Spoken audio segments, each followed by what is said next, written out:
Assalamu alaikum. Welcome back from a very brief break. We're gonna go straight into our next guest. He was a very good friend of mine. I grew up with him through college, and we still do youth work every now and then.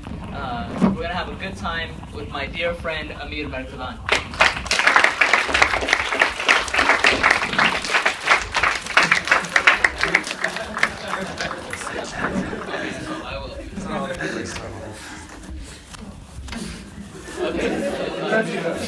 Let me ask you a couple of questions. Figured we need a Tom Cruise in the audience. We do need a Tom Cruise. Let me know when he gets here. Okay, so Amir, you work at Fairplex Fairground, right? Head of janitorial services? Okay. Tell me, how is that? Why did I agree to do this? Yeah, he's gonna get it. I work at Fairplex, yes. Yeah, so tell me what you do. I'm actually the business development manager at Fairplex. What does that mean? I run 3 different departments at Fairplex. It's where we do the LA County Fair. Feel free to applaud, no worries. Apparently no one cares about the fair. None of them go there. I've seen half of them there. So. I work in retail promotions, sales, marketing, and I do equipment rental for the fair and event photography, actually. So, wow. Yeah, I run those business units. So, yeah, it sounds very corporate, but like Fairplex is actually a non-profit, right? It's actually a non-profit. Yeah, 501c5. It's the LA County Fair Association is actually not even associated with the county. It's a non-profit that serves the community, so all the profits actually go into back into the fair. We serve the immediate community around us. We do different. We have a couple different foundations that are educational, that are focused on education in the community, and we're actually a $70 million company. So it's wow. Yeah, I know it's weird to think of a company like that in Pomona. So right. Pomona. P-Town. Right, we're fans.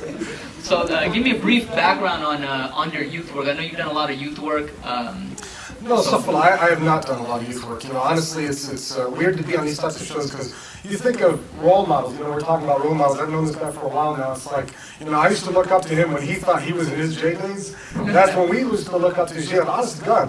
And he remembers, My masjid face. Yeah, masjid face, yeah, whatever. But stuff like you say, honestly, I haven't done a lot of youth work. I've been involved in a number of organizations locally in the community, and I was involved in the Muslim American Society and ICNA with Y Islam, with a couple of the masajid around the area, and just doing local work at high schools and stuff like that. It's always fun to see, your youngins kind of grow up now. It's like, whoa, you're in college, and this guy's, working now, and this guy's fixing cars, and you're like, what the heck is going on? I'm like 29. What's happening here? Yep. And that's a good segue into my first actual question for you. Do you see, you've seen these youth grow up and what they're doing now and then. You probably have a closer relationship with some of them than others. But do you see, a significant difference between when we were their age and what they're dealing with now? Oh, God, man. Are you kidding me, Usher? Here's the thing, and a lot of you already know this, but you probably just need a reminder of it. Our generation was Chechnya. War in Iraq, was Afghanistan, was FBI provocateurs on our masajid. This was the generation of the Patriot Act. This is the generation of 9/11, right?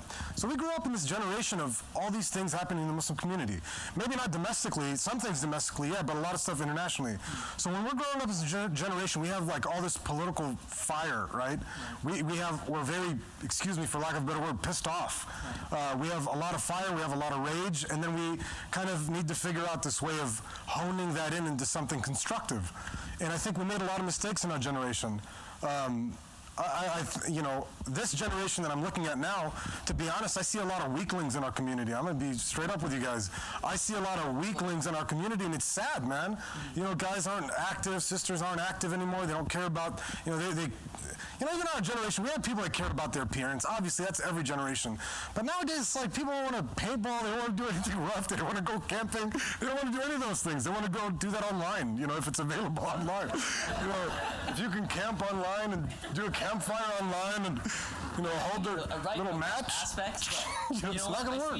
For example, to defend the youth in a sense, I see a lot of them are getting very active in local work. I think that's where it's kind of a big difference, because there was a IEMSA, is that right? Yes. IEMSA, right? And a lot of them are actually here, and they're going to jump you after the show is done. But You're going to show me on Twitter. You're going to poke me on Facebook?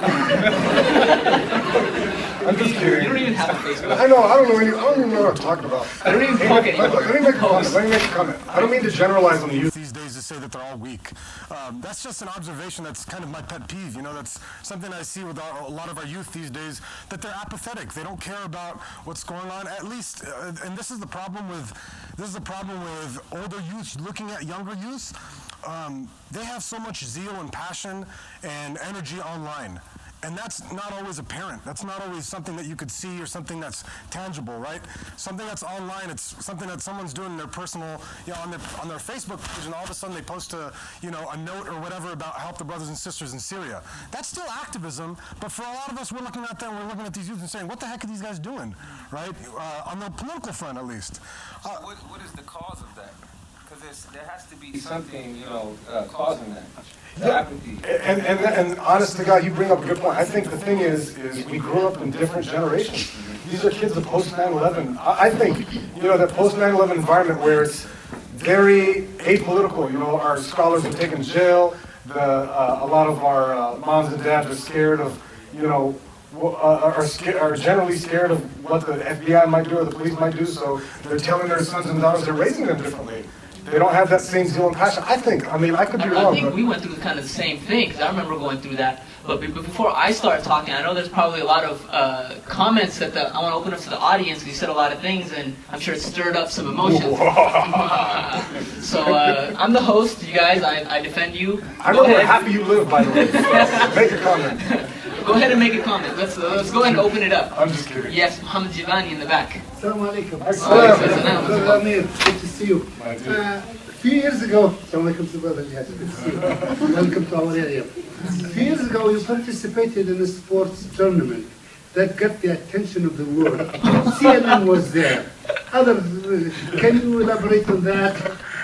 We had this is like my father, by the way. Allah, Jazakallah khair for being here. It was a Muslim football tournament. It was called Muslim Football League. And these guys put this football tournament together. And this is going to go off topic a lot, but actually I didn't even come up with a name. A couple of guys from Orange County, they're really passionate about what was going on at that time. This was post-Intifada, by the way, post-uprising in Palestine. This is kind of big news for us. Anyways, they decided to call the team name Team Intifada.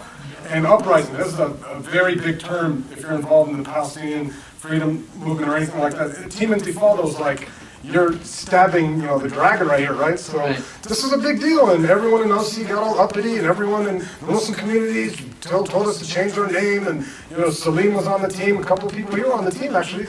We got a lot of pressure for having a team name called Team Intifada, which for Muslims, this was an honor, this is a dignifying term, to be part of the uprising of the Palestinians. That's a dignified term, but we got actually more heat from the Muslim community than we did from Fox News and all these other jamokes. So, it's interesting. I think that's part of the whole aspect that you're talking about, raising weaklings, because we really don't see that happening nowadays. I mean, the last instance that we probably saw was the Irvine 11 that really took a stand, and they got a lot of heat for it. But you know what? That's what happens. The civil rights movement, right? They were getting hit with fire hoses and with dogs and getting beat with clubs. I mean, we have it very easy, but it seems that sometimes we shy away, right? Yeah, absolutely, man.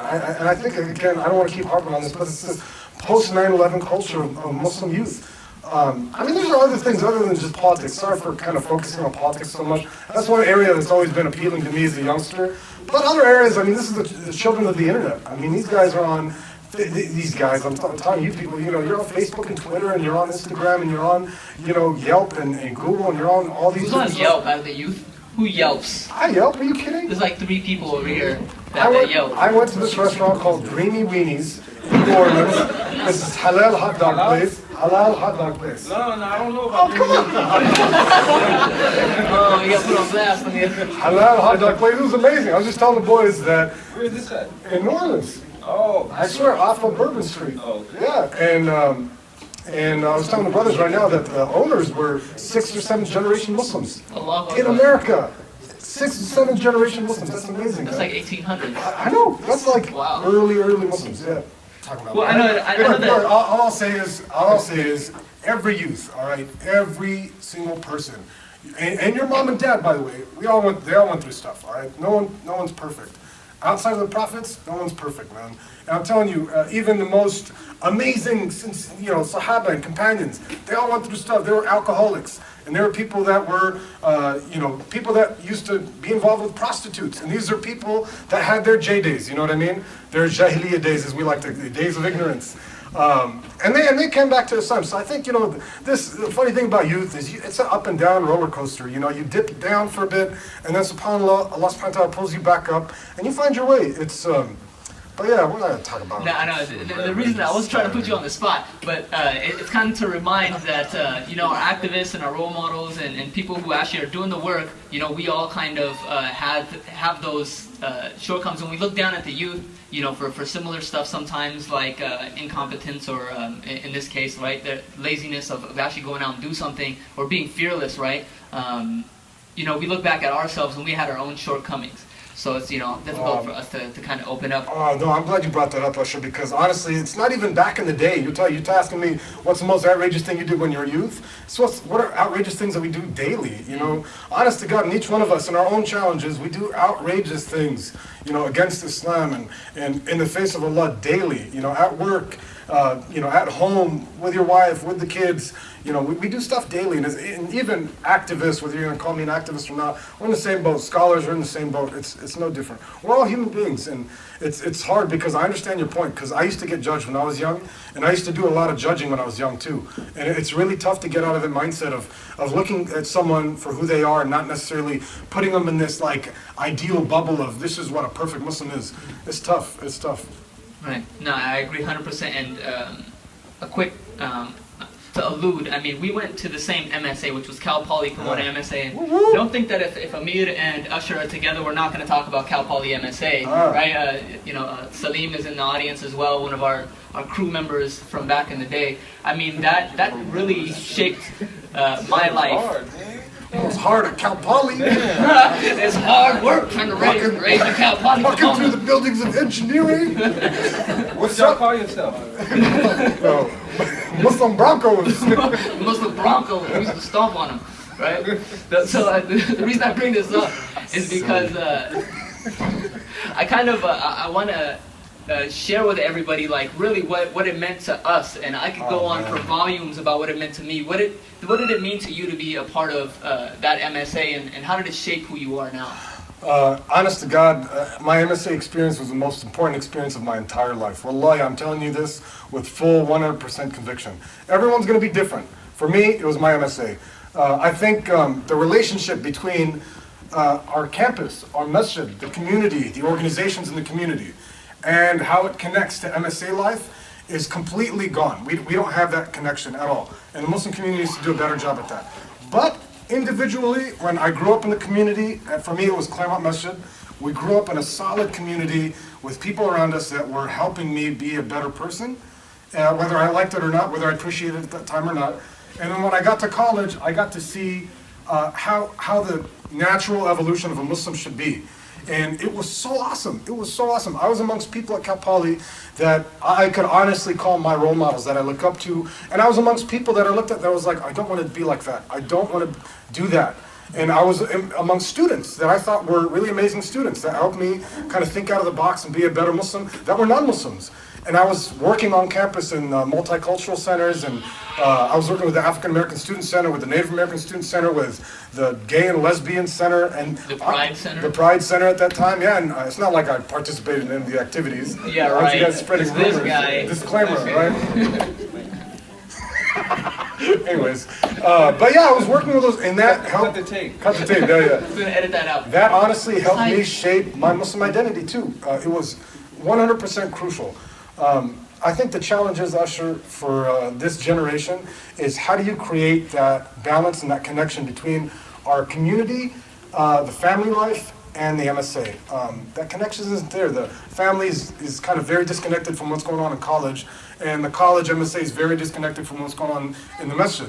And there's a real beautiful connection, real triangle that works there, but I think Imam Jihad said it right. We just need people who sit down and that are creative, that are outside of the box, that are thinkers, and just come up with some ideas that really kind of tie in these things. And then not only that, once we come up with these ideas, we need people from the youth, from our elders, from us, to sit there and connect the dots and say, all right, let's make this work. And get over this, pitiful drama that we have in the community sometimes. It's just silly. Whether it's race issues or board drama or youth are too young or blah, blah, blah. Just get over that stuff. Or whether hip-hop is still accepted or spoken words made fun of. Stop it. Get over that stuff. Let's start connecting the dots to see how we can create this really awesome, solid community. And learn from the mistakes of the Catholics and learn from the mistakes of other religious sects in the States that did it wrong. Right. Quite frankly, did it wrong, and they're trying to fix their mistakes now. Or even some of the mistakes that we've made. Oh, yeah, right? Absolutely. Some mistakes that we've made as well, yeah, absolutely. Before I close this out, what is something that you do in Ramadan that's different than what you do outside of Ramadan? Let's segue, because that's a real meat, right? This is my favorite topic, by the way. Ramadan is my favorite topic. My wife was a convert. She was non-Muslim. She was a white girl from Texas. And so, you talk about Christmas, oh my Lord, man. I hated Christmas my whole life. I never cared for it.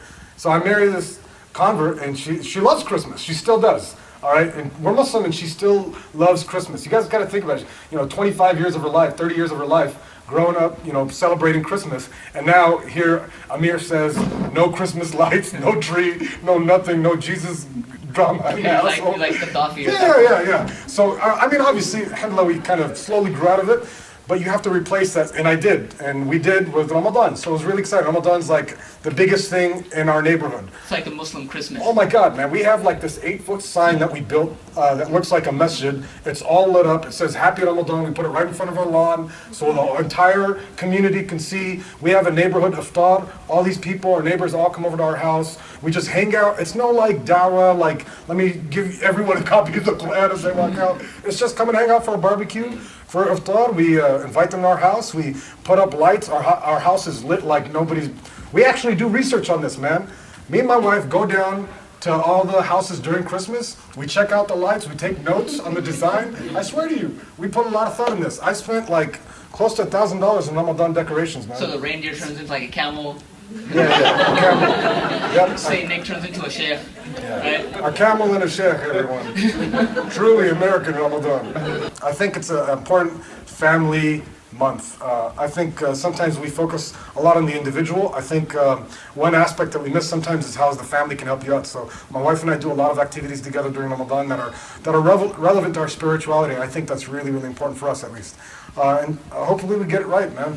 I mean, sometimes we miss the ball and it's really hard to focus because of work and things of that nature, but at least laying down some sort of bricks and foundation. I'm really excited. I pulled out my Ramadan decorations this past weekend, and we're starting on our backyard to deck out the backyard. It's kind of a big deal. Oh, nice. Yeah, man, I'm excited. Yeah, any last piece of advice for the youth that are trying to prepare for Ramadan or what to take advantage of? I'll give you a last piece of advice that has nothing to do with what you just said. And this is my best advice to you guys because it helped me out when I was growing up. Sorry, I'm sure. Just be yourself. Try to be yourself as much as you can. Don't be your dad. Don't be your mom.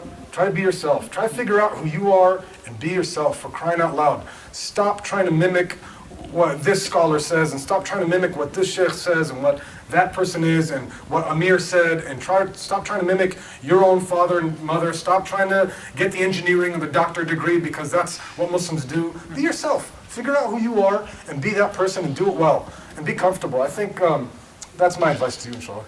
Jazakallah khair. All hate mail can be directed towards Amir. I'll forward it to you, inshallah.